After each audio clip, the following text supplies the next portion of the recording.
Republican officials from all over the country have been pushing the same conspiracy theory for the past 2 weeks as the protests across the United States continue. And this conspiracy theory, is one that they have actually been pushing for years and years and years. And that is that all of the protests we are seeing across the country right now, somehow, some way, George Soros is paying these people to get out there in the streets and protest police violence, police racial profiling.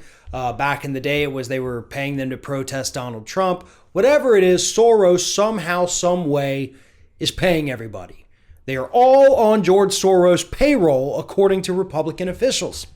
And the people pushing these conspiracy theories range from nationally elected politicians serving in the federal government to state level to local level Republicans. Most recent one we have here is Sid Miller, who is the Texas Agriculture Commissioner, who has spent the last several days on his Facebook page sharing memes and other links to these George Soros is paying the protesters conspiracy theories.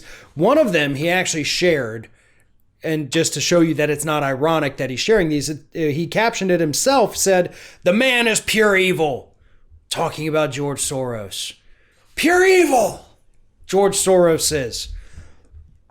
Now, Soros has in fact spent hundreds of millions, if not maybe a billion or so, funding liberal causes and democratic causes all across the planet for many, many years. But I gotta say, as somebody who's been involved in multiple different projects for a decade and a half in the liberal, leftist, progressive movement, George Soros is not the all-knowing, all-funding guy that Republicans think he is. In fact, of all the projects I have worked on, not a single one of them has ever been successful in attempting to get money from George Soros, because all of them have tried to get money from George Soros. He is extremely stingy about which liberal causes he will fund. And most of the time, it's only ones where he thinks he can benefit from it, to be honest with you. But nevertheless, he's done some good things in addition to ignoring even better things. But I can tell you, George Soros is not paying these protesters. But there's a reason why Republicans want you to think he is, and why every time there is some kind of massive protest, this conspiracy theory also always pops up, that Soros is somehow paying them all. And that is because they're trying to delegitimize it. They understand the threat that these protesters pose.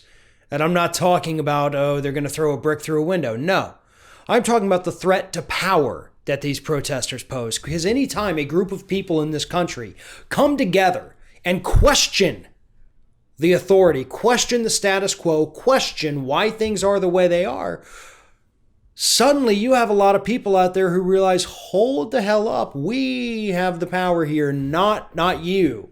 And that's what terrifies politicians, is more people getting, woken up to that fact. So they try to delegitimize this and say, listen, this isn't an actual uprising against me, right? Soros is over here paying these people.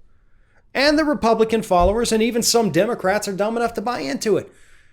Because we've also seen the conspiracy theory being pushed right now that somehow Russia's paying for the protests somehow. George Soros and Russia and whoever the hell else, we want to spread conspiracy theories about. But folks, these are genuine. This is the result of disgusting criminal behavior by police officers across the United States, not just with George Floyd, but for decades and decades and decades of this. The anger boiled over. And when you add in everything else that's happening right now, the economic inequality, the economic oppression, it created the perfect storm for these movements to not just take off, but to last. So no matter how many times Republicans try to share these conspiracy theories or spread it all around, it's not taking hold. Nobody's buying into it. And that is sending these Republican officials into complete states of terror, because they're losing this one and they don't see any way, and I don't see any way, that they can win it.